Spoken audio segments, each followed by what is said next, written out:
Hey there, guys. What is up? I hope that was a bad, god awful intro.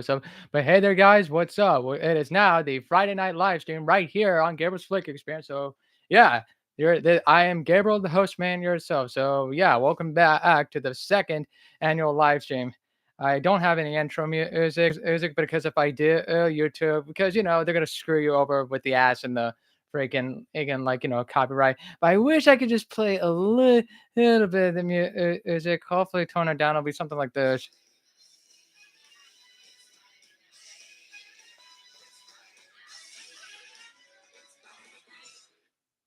Yeah, if you guys ever heard that, that was the Friday Night Light theme and from Cartoon Network YouTube. Please forgive me. I kept it very low up on this, but that was the theme of Friday Night Live's Cartoon Network from back in the day.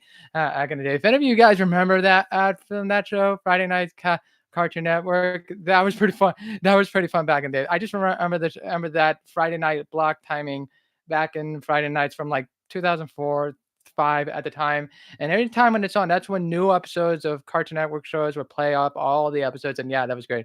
And we got one chat here. Isabella, don't want to say the last name. Hi, host man. You're awesome. All right. Well, thanks for joining the show. If anybody's watching here, send it to your friends, comments, stuff.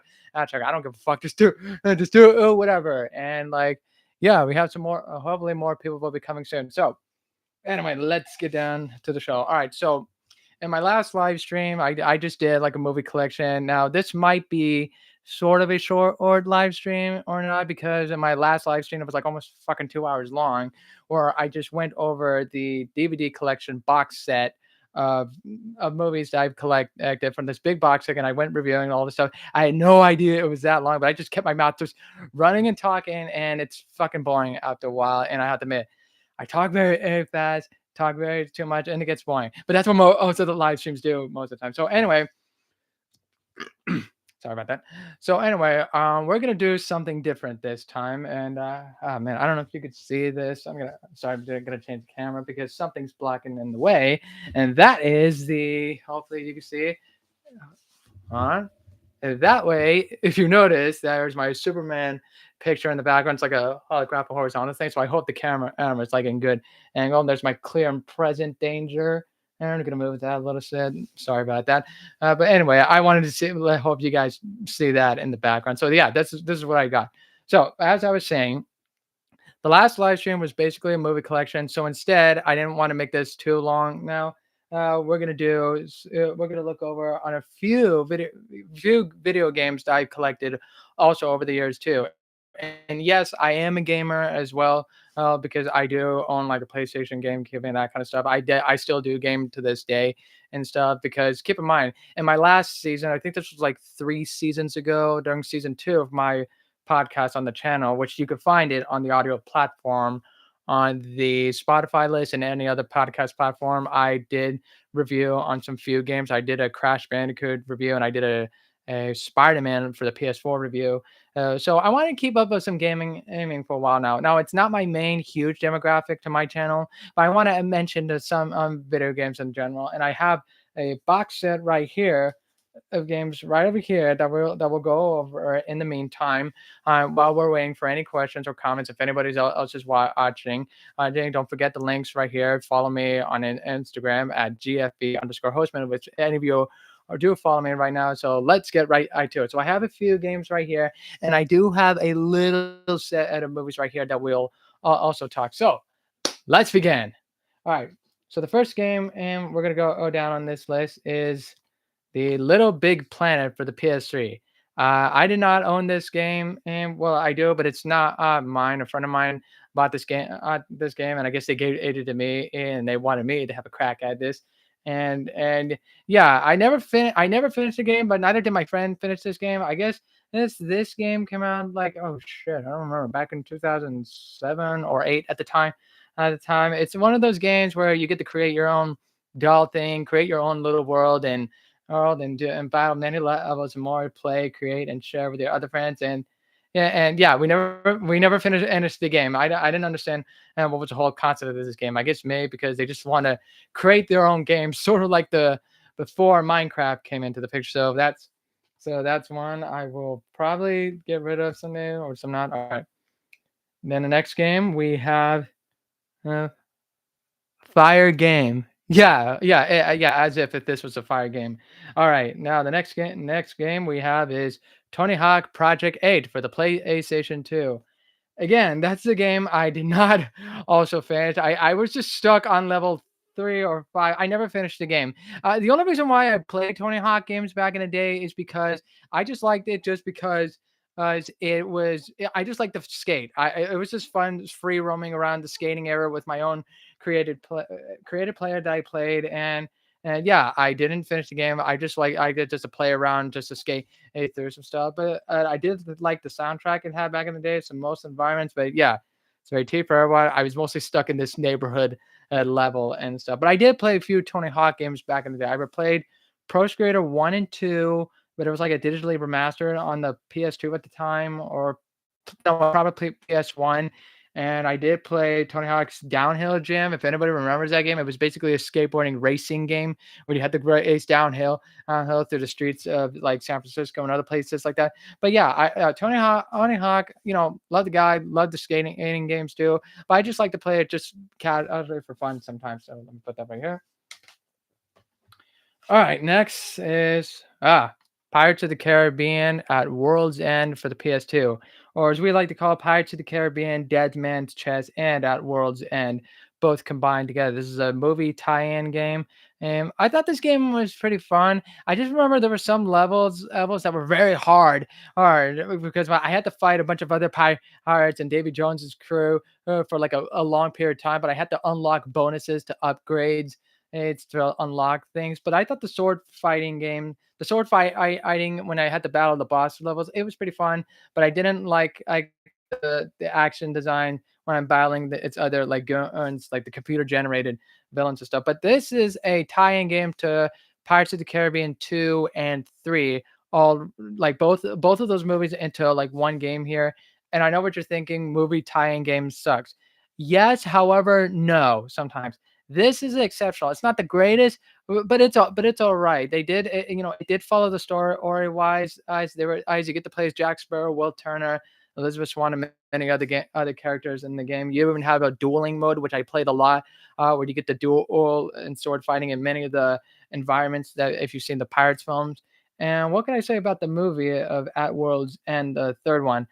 I do remember seeing it in theaters, but honestly, it's not a film I would like to rewatch of it because as I don't know, I guess it was a little bit overbloated just with super heavily CG with the characters, and I thought like even though this was the final movie at the time, but I don't know, I never paid attention to watch it. I just like the final battle sequence with Jack Sparrow fighting against Davy Jones, and then Will Turner comes in, and then basically by the end he takes over the Dutchman, kills Davy Jones. But yeah, the third movie is all right, but my favorite one is the first one and Dead Man's Chest. Those I thought to me were like my favorite Pirates films.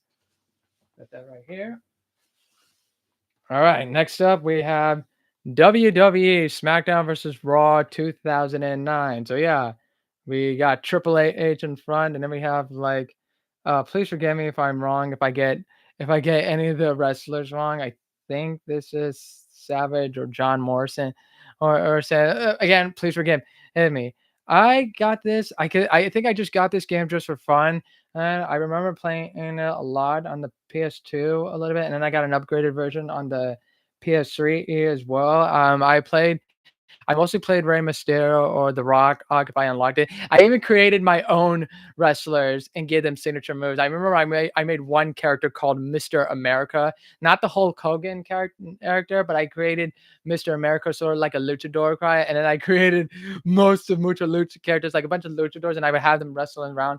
It's a fun game. I haven't replayed it since, but yeah, I have some memories of it. I'm not a huge WWE fan. I don't watch it, but I do remember I've seen it on TV and on YouTube, and I can see why people like this stuff. But I just got this game for fun. I recommend you guys play it, or let me know what is your favorite WWE game as well. Do you love WWE 2000 on the N64? Do you love just SmackDown, or do you prefer the Raw? I remember playing Raw on an Xbox way back when. I think that was also from like 2003.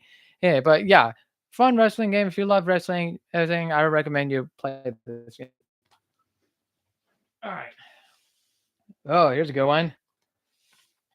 Batman Arkham Asylum, the very first Batman game that started the Arkham series, which now we are now into like what Arkham Knight or like Arkham Gotham Knights. Yeah, I've only played Arkham Asylum and Arkham City. Arkham City, I never ever got a chance to finish, and I did remember playing Arkham Origins a little bit, but I never finished it. But this game, I remember playing. I remember playing the demos back in the day when it came out. I have to admit, the fighting sequences are really good. Like this, the hand-to-hand combat Batman fight where you get to play as Batman fighting against the Joker's henchmen and Killer Croc, Scarecrow, and eventually you fight the Joker at the end of the game, and you get to explore all of Arkham Asylum. I actually thought this was a very, very fun game, and it took me a while to beat the entire game, but it was fun. I really love the fight sequences and the combat. I thought it's pretty fun and you get to play as Kevin Conroy's Batman and Mark Hamill Joker. And yeah, it's a really, really fun game. I would recommend playing this game. And yeah, it's still, you might think it's outdated because it's a PS3, but I think it's aged fine. It's aged fine. I don't know if I would go back and replay the whole game because it doesn't have level selections, but I would always play the boss battle challenges or the fight sequence combat challenges. And yeah, very fun game if you're a huge Batman fan. All right. Next we have Ah, Robert Ludlum's The Bourne Conspiracy. I rented this at a Blockbuster one time. I rented it at a Blockbuster, but it was another friend of mine and his like PlayStation, and then I had to give it back because I didn't have a PS3 at the time, and eventually I did get one. This I say is one of my first PS3 games that I bought when I first got the PlayStation 3. This was literally the first games I ever played. Another good movie tie-in game. It's basically the Bourne Identity, but there's some flashbacks on how it leaded up. If you've seen the movie, how it lead up to the beginning, how he got shot and ended up in the ocean, and you also get to see like other boss battles. Where you play Jason Bourne when he was with the Treadstone on, and you get to fight him with other assassins. And the fight sequences, like the way they did the fight sequences, they're really, really fun. It actually feels like you're fighting was as Jason Bourne playing Collie and shooting and stuff. It's a fun shoot 'em and beat 'em up kind of game, but I love this game. This game. This is a great a Bourne game. I wish it would make a sequel out of this, like a spin-off. It doesn't have to be movie related, but a sequel to this because this was hell of fun, fucking awesome, and yeah. If you guys have the PS3 or if anybody has the Bourne game, I recommend you play this. Okay. All right, next we have okay, you might not agree with me on this. I do like sporting games, even though I was never good at sports, but I do like enjoy playing sporting games. Here is NCAA March Madness Basketball 2010. Look, you get to see future Blake Griffin on the cover. I like this game too. I just like the sports games because I love the presentation style because you get to have the ESPN sports or its background, and you have the CBS sports background. But yeah, I get to play either this team, Oklahoma State, or UCLA, or maybe Notre Dame and Florida University. I think at the time it was Kansas Jayhawks, who are still like the number one team in the NCAA. So yeah, I think they still are. But yeah, I would play a lot of this game many times during basketball season. It's fun. The graphics are still great even to this day. I mean, this is from 2010, but it still holds up.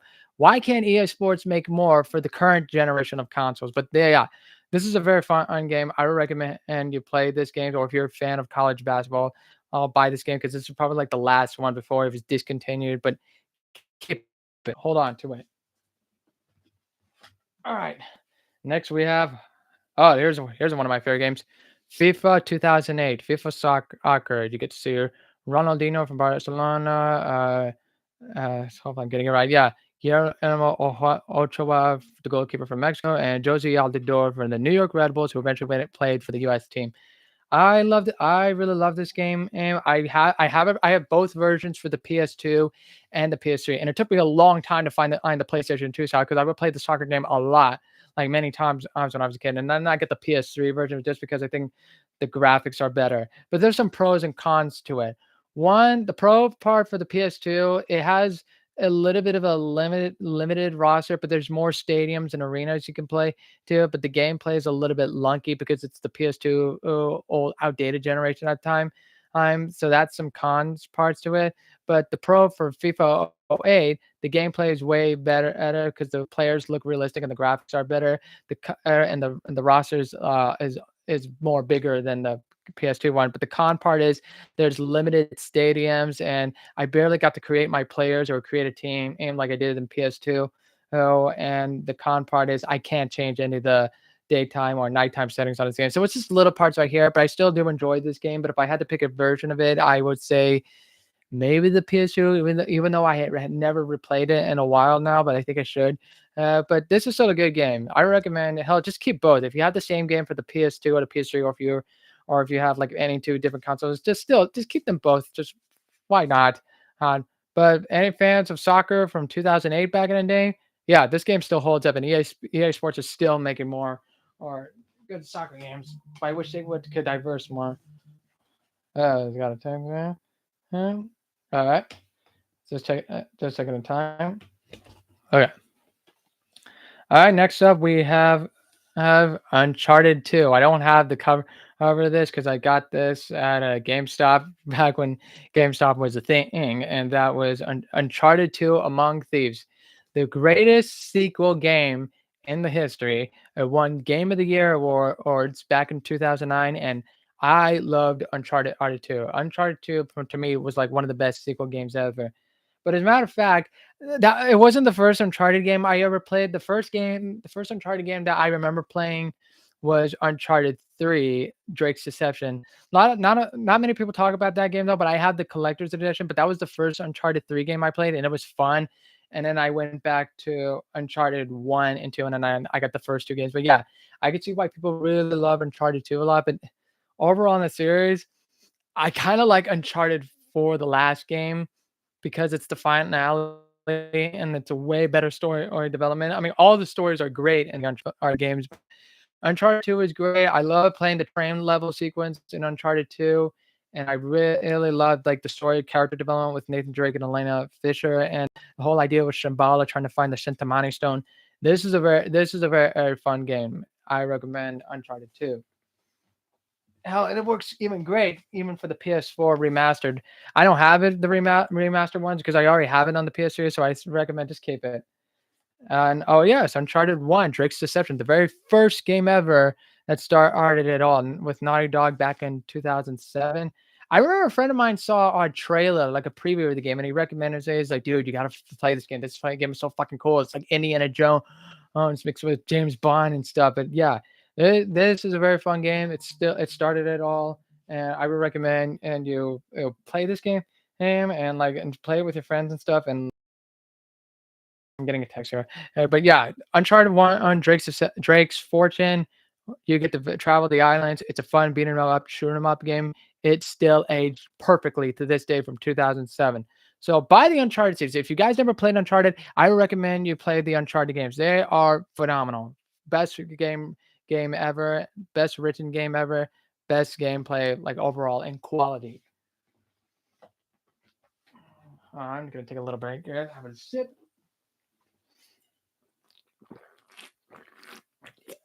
All right. All right, we're going to like 18 minutes in. Still, if there's any questions or any comments below, please let me know.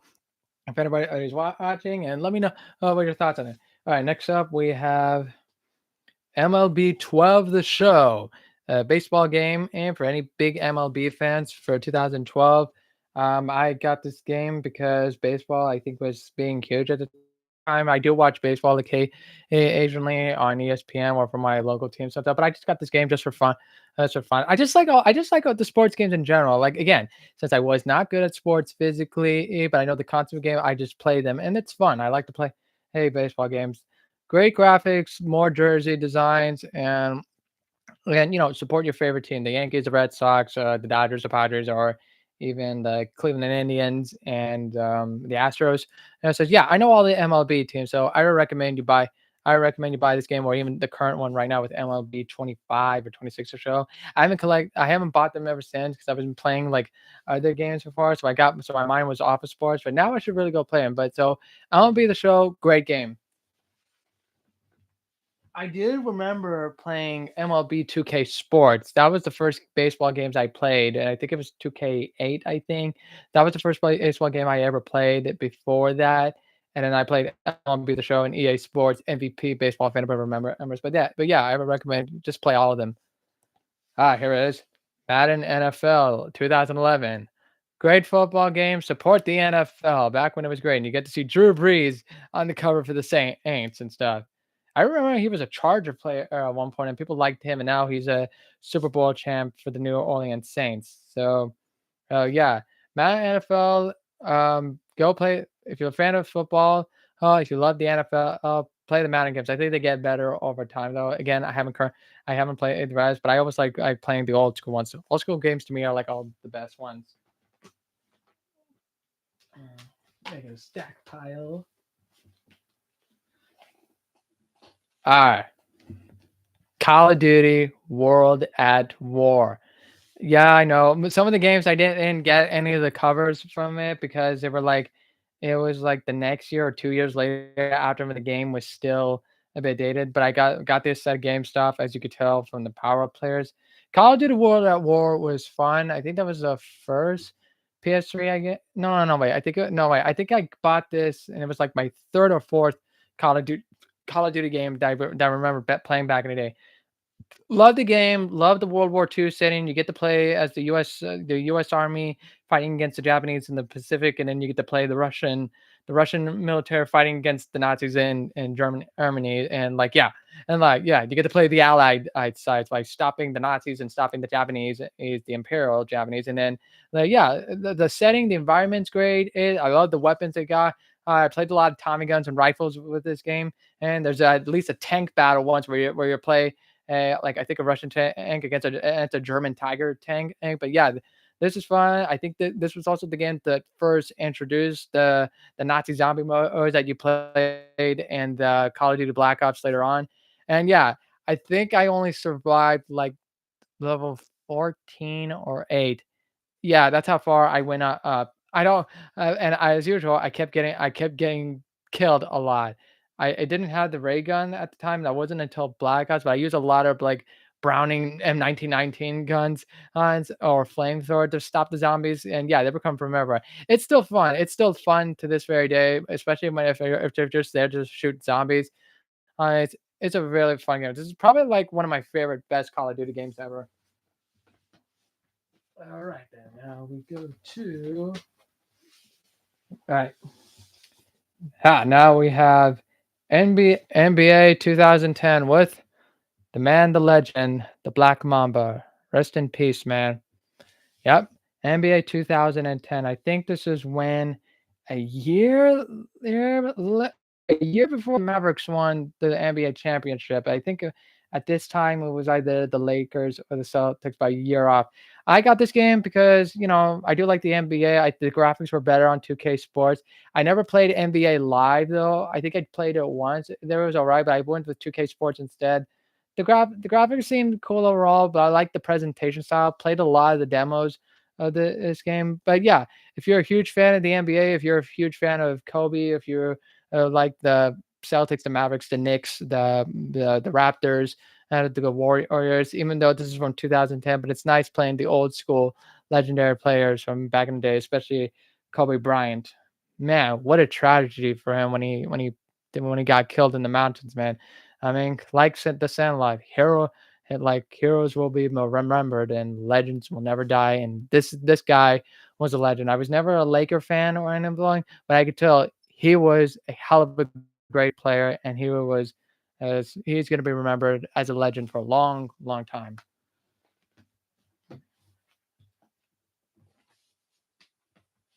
All right, now All right, now we have the a few. I have a. This is again. This is going to be a bit of a short live stream a bit, but I hope like people are still watching though. I have a couple of few more games here. Here we'll might do more games later on, like maybe in like the next live stream. But these are like the best ones I want to bring out so far. And who knows if you guys ever want me to do a video about my other gaming collection. I have a lot from the PS3, the PlayStation 2, a few from Nintendo, and like do more, or maybe like do some movie stuff. Let me know, or even like right now on the live stream on questions and stuff. Okay, so here are the four GameCube games that I used to play back in the day. Back in the day, I still play Nintendo GameCube. Yes, it's fun. It's still great to this day. It's even fun to play with, and it's like, yeah, there were some great GameCube games I remember playing, and they're still fun to play. All right, so the first one from the player's choice, Super Smash Bros. Melee, the game that started it all. Even though this is a sequel to Super Smash Bros. From the N64 days, this is Melee, where you get to play, where it's all of your favorite Nintendo characters, and you get to battle them out. I played it with a few friends of mine, but we played a lot of Brawl more when it came out to the Wii, and then I went back to Melee. Melee was fun on too. I basically beat the entire game, unlocked all the characters. My favorite characters in Melee, I would always play Mario, Pikachu, or Captain Falcon, or even Fox. And then at the end of every match, I would do a brawl with all four of my favorite characters fighting to see who would play on top. The game is fun. The fighting in the battle royale, it's still great to this day. It's still a fun game to me to this day if you're a Nintendo fan. So yeah, I would recommend Super Smash Bros. Melee. It is a hell of a fun game. Let me know what's your favorite character in Super Smash Bros. Brawl, Melee, Ultimate, or overall. What is your favorite character that you get to play? Hey, because I definitely will say that I really love Brawl more because there's more items you could throw in battle, and you get to unlock the Brawl move where that's their signature move for the final smash. But Melee, still a fun game. I always replay this once in a while when I get the chance. But yeah, it's fun. Next one is 4x4 EVO2, an off-road racing game. Part of me, because I like the off-road truck racing, I did play a lot of Gran Turismo from back in the day, but this one I like because it is you get to unlock as monster trucks and you get to play and drive through as the 4x4 trucks with an off-road environment setting. It's fun. Yes, the graphics can be a little bit outdated and stuff, but I like the racing trucks, and I love like the levels you get to play, you get to design your own truck, compete on a lot of racing environments, and like yeah, this is a very fun racing game. Sadly, it's only for the Xbox and GameCube. So if you have the GameCube, go buy this racing truck game if you're a fan of off roads. All right, next. Okay, people are very mixed with this game. Some people like this game. Some people didn't like this game because it was so hard of it. I personally liked it, but I could see why there's some stuff people didn't like it, or there are like levels that were hard, and that is Sonic Heroes for the Sonic Trio. You know, you get Sonic, Tails, and Knuckles. Knuckles, you get to play as Team Amy, Team Rose, Team Chowtix, and Team Dark Arc with Shadow the Hedgehog. But yeah, Sonic Heroes. I remember playing it I think at some friend's house and his house, and we would play a lot of like, oh shit. We would play a lot out of the Sonic games, going back and forth on the levels. I will say Casino Planet's very hard, and even like the last two levels, it was even harder because it took me a long time to beat at Dr. Eggman's robots, and just trying to complete the level, even though you didn't have to do all that stuff because you're trying to just beat the clock, go as fast as you can, completing the level, and I would always get E's for excellent, or a few D's or C's, things like, well, you made it on time. But I try to do the challenging mode. But Sonic Heroes, I liked it because you get to work with the team. If you're a fan of Sonic, you love of working with Knuckles and Tails. You get to work as team battles and the environments. If you're a big fan of Sonic, I'm also a fan of Sonic. Not huge, but I do like the character. I played his game. I played his old school games from back in the day. I do like Sonic Heroes. I love working with his team, and I even like the Sonic films in general. And well, they're good movies. But if you're a big time Sonic fan, I'm sure you would like Sonic Heroes. This is a good game. Yes, there's some improvements, but it's still a fun game. I really love working with Team Sonic. It's good for multiplayer and other games, but like yeah, Sonic Heroes, go buy it, give it a shot. All right. Lastly, the last game we have overall is Star Wars Rebel Strike Rogue Squadron. And yeah, this is I basically just got this to play if there are any Star Wars games for the GameCube at the time, and that was Rebel Strike Rogue Squadron. I'm gonna be honest with you, it's all right. It's like a C average game, but some of the levels were hard. The one thing the game lacks is they didn't give you enough instructions on how to play the game. Not even a walkthrough. I mean, there is sort of it's a walkthrough, but the inverted controllers and they don't give you specific instructions on how to play the game or how to even do the mission. Because when you play the level, you're already there. You're right there, and they don't give you specific instructions on how to like beat the and beat the game, and you always win a lot of bronze medals, and you always failed. And the flying ships, when you're flying the X-wings or wings, or the Darth Vader's, the Empire, is like Star destroyers, or even their ships, they're hard to fly, and the missions were just always hard for me because again, it didn't give you specific instructions on how to beat the level. You're just right in, and not with like how to press the button and all. I had to redo play missions like overall like 12 times until in order for me to get to the next level. I remember the one level I had to go through a Star Destroyer while playing an X-wing Rebel just to like beat the TIE fighters, and then I keep dying majority of the time. And it's like I had to beat the clock at the same time. There wasn't enough instructions on how to beat the game and how to like beat the levels. I just wish it would have been more specific. I don't know if I was in hard mode or no, I wasn't on any normal mode, but I was just in the normal version of the game. But this is not a game I would recommend. And if I would go back to replaying, it's okay because if you're a big fan of the Star Wars films like I am, and if you love the Star Wars games, because there's a few levels I did like I just wish there were some improvements on this game. Even though this is the last one of the Rogue Squadron series, because there was Rogue Squadron for the N64. But this is okay. I sort of beat the game, but I just hated that even when I completed a mission, I don't have enough points to unlock the other levels. So Star Wars Rebel Strike, it's okay, but I wouldn't recommend replaying it. Or if you're really good at this game, if you like it, then that's on you. All right, that is it for the list of games I have on my collection. I do have more, but but for now, since I wanted to make this short, and we're already like into half hour, I'm just gonna keep these half of the games. And if you guys want to let me know, if you want me to do another video or another live stream where I review more games I have in my collection, let me know in the comments. Now, I do have a few movies that I did that was never in the DVD box set collection I had.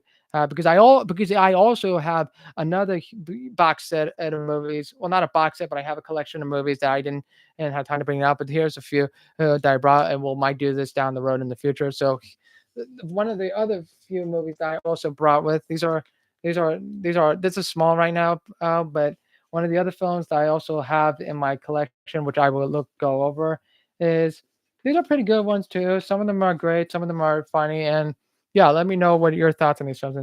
And the first one is Monty Python and the Holy Grail. Yes, yes, it's a comedy classic.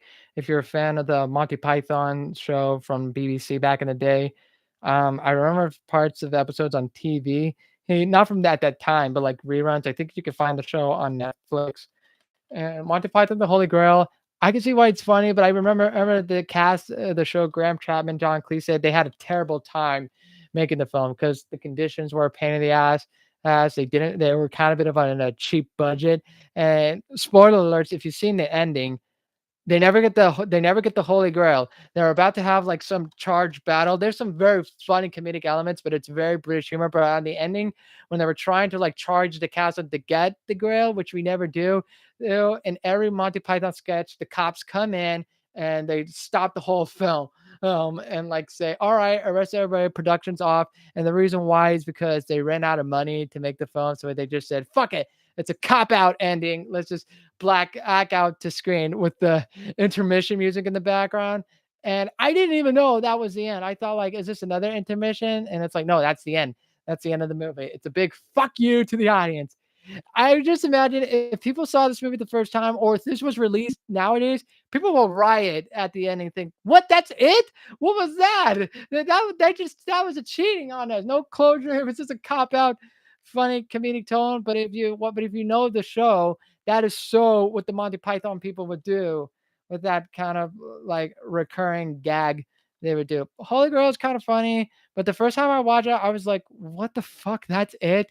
I got kind of bored with it and I didn't understand the humor, but I did a little bit. But it's like, it's sort of rewatchable, but I just wish it's like, man, if they still had more money, they would have made a good ending, maybe add more stuff up to it. So rewatchable, it's debatable. All right, next up is the ah you're gonna like this. The Born Classified Collection. Yeah. I have the box set of the Born movies. I have uh all four films of the Jason Bourne.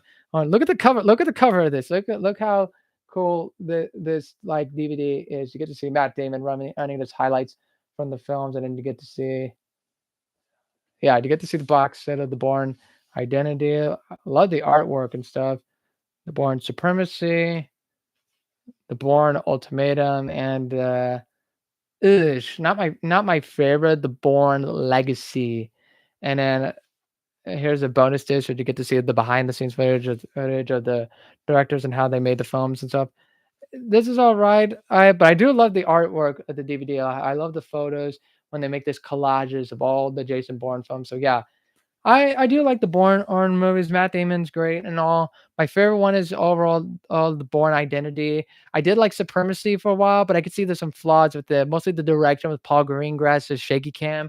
He kind of overdid it a lot, and I didn't like the way he did the fight sequence in Bourne Supremacy, and I didn't like how overall it was too much shaky cam. There was barely any action in it to it. I like the Bourne Ultimatum better because now it's like the best one in the series, and it is. So I would recommend the Born Identity and Ultimatum. Born Ultimatum's like fucking amazing. It's like at least Paul Greengrass knows not to do too much shaky cam, even though there is a little bit, but there's like great, like okay steady shots, and the fight scenes is not too shaky all the time. And to me, that would have been like the perfect ending of the Bourne series. I do remember seeing Bourne Legacy with Jeremy Renner. I thought it was gonna be okay, but then I just remembered like, oh my god, this is forgettable. He's not Jason Bourne, and it didn't do well. It was directed by the same guy who wrote Bourne Identity, Tony Gilroy. This was like his first film he directed, and it didn't do well. And then I saw the recent Bourne film, which came out in 2016, Jason Bourne, and I'm not gonna lie, I kind of fell asleep during the third act because it was just so boring. A few action sequences I did like, but the plot, I didn't like how it was trying to be relevant, but I didn't understand from a computer software. It was some sort of cyber terrorist, and there was another cliche backstory about his father. I was disappointed with Jason Bourne. I mean, I was glad that Matt Damon came back to reprise his role, but I think that's it. And I think now he's kind of too old to play the part. I think the Bourne series is done, but I think I heard he might make another one, but it's not going to be with Paul Greengrass, but it's another director. I'm not sure if Matt Damon's going to reprise his role. It's probably going to be the their last one. I never read the books and all, but if you're a fan of the Bourne franchise, if you're a fan of the Robert Ludlum's book series or even the movies, yeah, the Bourne films they're good. They're good action movies. I like them. Here's a classic, a 1980s classic like comedy film. Hey, bud, let's party. Surfing's not a sport; it's a way of life, no hobby. It's Jeff Spicoli and Fast Times at Ridgemont High, written by Cameron Crowe, directed by Amy Heckerling. Yeah, the film that put Sean Penn on the map as Jeff Spicoli, the stoner dude. Yeah, the man, he's cool. And then Mr. Hans, a butt-headed teacher trying to compete with him, and Judge Reinhold getting jobs. And then there's Phoebe Cates, where she has that very intoxicating bikini scene where you get to see her nude, and then Jennifer Jason Leigh also nude. And I don't know why this might sound inappropriate, but the sex scene in the one of that and the second part of the film, it went by very quick, and I'm just like, "Well, that's it. You just get to see her touch for the first time, but it's kind of funny." And Judge Reinhold, while she's seeing the bikini scene, he's jerking off in the other room and stuff. But yeah, Fast Times at Ridgemont High. It's a classic '80s film. It's a classic like Jeff Spicoli, Cameron Crowe-ish kind of film. But yeah, it's a rewatchable movie. I recommend you watch it. It's funny as hell. All the characters are funny, and it's a great high school film from the '80s. And yeah, it's very fun. It's very funny. I recommend and you see this. Here's a great one. This to me was one of my favorite films from 2014. And great screenwriting, directing, great supporting actors. and it was just a great movie overall. Oh, if you're a fan of like the direction of jazz music, even though it's not technically a jazz film, but there's jazz music involved in it. That is the Oscar-winning film Whiplash with Miles Teller and J.K. Simmons, directed by Damien Chazelle, written by him as well. I really like this film. I mean, just the jazz drumming, how Miles Teller's character is trying to compete. He trying to kind of like persuade J.K. Simmons that he's the drummer, and J.K. Simmons plays like a fucking asshole music instructor, just telling him, "Not my tempo. You're rushing. You're dragging. Again, trying to be the best." And it's a really great film. It makes you kind of hate J.K. Simmons' character, but you understand what he wants to do. He wants to bring the best out of you. Miles Teller's really drawn. I mean, especially his fingers bleeding off. And a lot of people say the ending is probably one of the best endings of all time. That it might go down in history at that time, where he performs the best drum solo I've ever seen in movies. And Damien Chazelle directed, like, really good. Miles Teller did a perfect job playing this role. I recommend you see Whiplash. It was nominated at the 2014 Oscars. It's actually one of my favorite films in it, but this was a really damn good movie. I shit you not. Go see Whiplash. All right, guys, and finally we have the Lethal Weapon quadrilogy. I have all Lethal Weapon films: Lethal Weapon 1, 2, 3, and 4. Or if you're a fan of Mel Gibson and Danny Glover, the cop films, buddy cop movie, it's the Lethal Weapon films, all directed by Richard Donner, who directed Superman and all. I do like the Lethal Weapon films. They're not my favorite buddy cop films, but I've seen all of them. I just like the first. I really like the first one overall. Parts of the second one as well. 3 and 4 were just forgettable, but the first one, it's really great. Oh, and by the way, this is the director's cut of one and the third one. But yeah, Lethal Weapon. There's some great lines. So Danny Glover's like, "I'm too old for this shit, man." Mel Gibson in the beginning is like crazy, like, "You want to see crazy?" I have to real bad. I'm a real cop, and this is a real fucking gun. But it's like there's some great moments here with Martin Riggs and Roger Murtaugh. It's like, yeah, you get to see them kick ass and solving the case. But Lethal Weapon, great buddy cop films. They're fun, honey. I never would watch these ones back in the day, but if it's ever on TV, I would if it's like the first or second one. But yeah, this is a fun buddy comedy film. If you want to watch it with your friends, or if you want to watch it with your dad or something, and go watch Lethal Weapon. All right, guys. That is going to be it for the live stream for 42 minutes. Again, I wanted to keep the short, and this is my second live stream. I mean, the first live stream I did went way over like 2 hours and stuff, so I'm shortening it down. Please forgive me. And yeah, I hope you guys enjoy this live stream. Don't forget to follow my channel. Please subscribe to the channel right here on Gabriel's Flick Experience. You can see all my other videos where I talked about the movie reviews, where I talked to TMNT, Shrek, and Superman. And if you want to see my other seasons before I had the YouTube channel, go to the links are right there on my channel on Spotify, iHeartRadio, Amazon Music, where you'll find all my podcast links of the show. I'm in every single podcast platform. Well, you'll see all episodes of seasons 1, 2, and 3 of my podcast, where I reviewed most of the movies and I did a few Q&As and stuff. And like, yeah, go follow all of that show. Let me leave your comments in the questions below here. If you want to email me any comments or questions or any collaborations, yeah, feel free. Go keep on listening to the show right here on GFE. Hey, let me know if you want me to do another live stream soon with any questions. Don't forget to follow me on Instagram at GFE_hostman, or type in Gabriel's Flick Experience and I pop up right there. And don't forget to follow me. I will post some little stuff here and sound clips for new episodes coming along the way. And yeah, so yeah, let's keep on listening to the show. So as usual, this is Gabriel the Hostman saying to you all, good night, everyone.